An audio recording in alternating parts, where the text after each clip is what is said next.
Okay, so comic book recommendations. And I've talked a lot about comic books that are a little bit obscure, and I've talked about some mangas that are a little bit more popular. You've probably heard of them.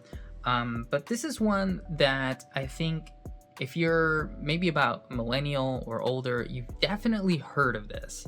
And maybe you've not read it. Maybe you don't understand how influential it is, especially if you're not a comic book artist.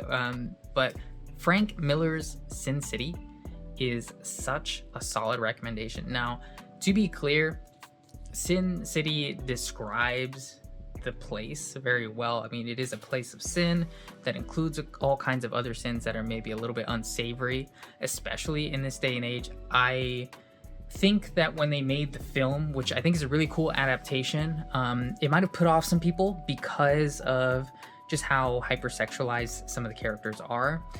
And I totally get that.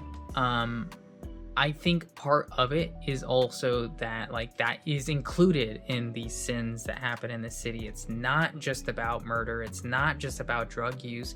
It's not just about abusing people. Some of this is kind of the abuse of the pleasures of the flesh. Now, all that being said, the main character is not really indulging in some of this stuff as heavy as other characters in here, some of the villains, right? But why recommend this if it's leaning into some of this stuff so heavily? Well, I think the real beauty of it all is the art style. And I believe it's so graphic in terms of how it's designed. And it is also so striking because there is no halftones. There is nothing in there besides black and white. And the fact that it is utilizing that black and white so strongly to get its point across, it's solid all the way through. And I went into it not that long ago, maybe only a few years ago, kind of going, I'm not sure that this is going to be the book for me.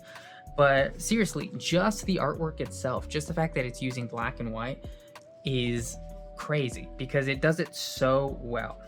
I mean, like some of these expressions, like you can tell there is horror going on here. You can tell that there's fear in these eyes. You can tell that there is some real grit behind it.